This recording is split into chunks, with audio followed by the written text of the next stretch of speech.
नमस्कार मंडळी. आज आपण पाहतोय नारळी पौर्णिमा स्पेशल किंवा रक्षाबंधन स्पेशल इन्स्टंट लाडू. अतिशय चविष्ट, करायला खूप खूप सोपे, अगदी पटकन होतील आणि तोंडात टाकल्यावर विरघळतील इतके हे सॉफ्ट लाडू तयार आहेत. तर हे नारळाचे लाडू आज आपण डेसिकेटेड कोकोनट वापरून बनवणार आहोत. तर त्यासाठी काय केलेलं आहे, एका पॅनमध्ये 3 कप डेसिकेटेड कोकोनट घेतलेलं आहे. आता तुम्ही कपाचं मेजरमेंट ठेवू शकता, वाटीचं ठेवू शकता किंवा ग्लासाचं ठेवलं तरी सेमच इन्ग्रीडियंट्स आणि सेमच प्रमाण राहणार आहे.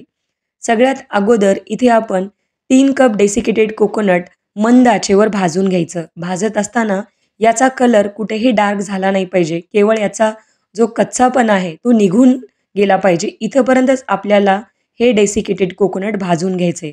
भाजत असताना गॅसची फ्लेम लो ठेवा, कारण हे ड्राय असतं आणि खूप लवकर करपू शकतं. म्हणून आपल्याला भाजत असताना थोडीशी काळजी घ्यायची आहे. अगदी मंद आचेवर हे डेसिकेटेड कोकोनट किमान 5 ते 6 मिनटं भिजत भाजून घ्यायचं आहे.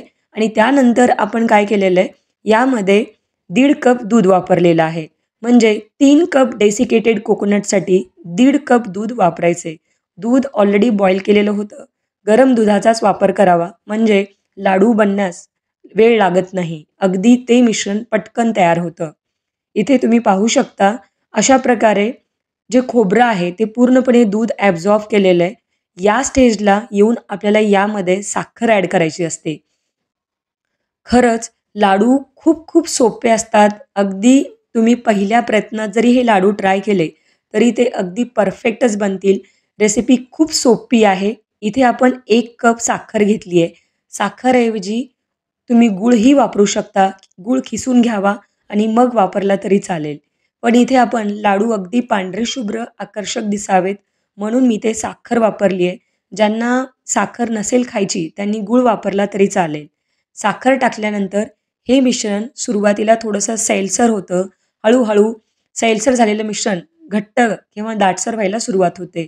या प्रोसेसला किमान 5 ते 10 मिनिटाचा वेळ लागतो. अगदी ही प्रोसेस आपल्याला मीडियम टू स्लो गॅसवर करायची आहे. अन्यथा मिश्रण खाली बुडाला चिकटू शकतं. म्हणून करत असताना कुठेही घाई करू नये. तर अशा प्रकारे सतत हलवत राहायचंय आणि त्यानंतर मिश्रण एकदा काय दाटसर झालं किंवा दूध, साखर पूर्णपणे या कोकोनटच्या मिश्रणात ॲब्झॉर्ब झाली, की सगळ्यात शेवटी यामध्ये 1 कप मिल्क पावडर ॲड करायचं आहे. मिल्क पावडर नसेल तर तुम्ही खवासुद्धा वापरू शकता. पण खवा अवेलेबल नव्हता किंवा मावा अवेलेबल नसल्यामुळं मी इथे 1 कप मिल्क पावडर वापरलेला आहे. यामध्ये चवीनुसार 1 छोटा चमचाभर वेलची पूड घेतली आहे किंवा वेलदोड्याची पूड म्हणता येईल. साखरयुक्त वेलची पूड होती, ती ॲड करायची.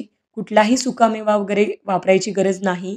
आता मिश्रण लाडूसाठी तयार झाले का नाही हे चेक करण्यासाठी अशा प्रकारे पळी ठेवून बघा. ती जर एकदम स्ट्रेट राहत असेल, याचा अर्थ हे मिश्रण अगदी दाटसर लाडू वळण्यासाठी तयार आहे.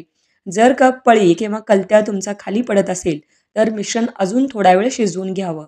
आता हे मिश्रण थोडंसं कोमट होईपर्यंत ताटामध्ये पसरून ठेवायचे या पद्धतीने.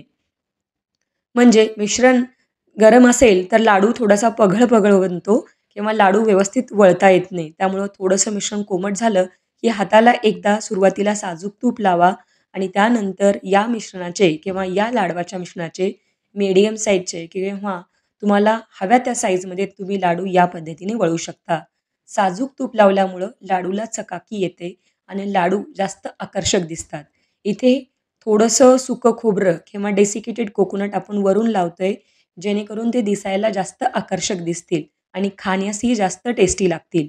अशा प्रकारे आपला पहिला लाडू तयार आहे. बघितलं ना, खूप खूप सोपी प्रोसेस आहे. अगदी पहिल्या प्रयत्नात तुम्ही अतिशय छान लाडू बांधू शकता. इथे एक लाडू वळून प्लेटमध्ये काढून ठेवलाय. आता अजून एक तुम्हाला टिप देते. जर का तुम्हाला लाडू सगळे सेम आकाराचे हवे असतील, तर अशा प्रकारे एखादी चमचा घ्या, जेणेकरून तुम्हाला प्रत्येक लाडू सेम आकाराचा वळता येईल. ज्यांना अंदाज येत असेल त्यांनी नाही केलं तरी चालेल. पण अगदी नवीन असाल किंवा तुम्हाला लाडूची साईज कमी जास्त वाटत असेल, तर अशा वेळी एखादी मेजरमेंट ठेवून लाडूचं मिश्रण हातात घ्यायचं आणि लाडू वळवून घ्यायचे. बाकीच्या मिश्रणाचे सुद्धा याच पद्धतीने मी लाडू वळवून घेतलेले आहेत. तुम्ही पाहू शकता, खूप जास्त टेस्टी, अगदी टेम्प्टिंग लाडू आहेत. बघताच खावे इतके हे टेस्टी लाडू तयार. नक्की ट्राय करा. रेसिपी आवडली तर लाईक करा आणि तुम्ही जर आपल्या चॅनलवर नवीन असाल तर चॅनलला सबस्क्राईब करा. पुन्हा भेटूया अशाच एका नवीन रेसिपीसोबत. तोपर्यंत टेक केअर. Bye bye.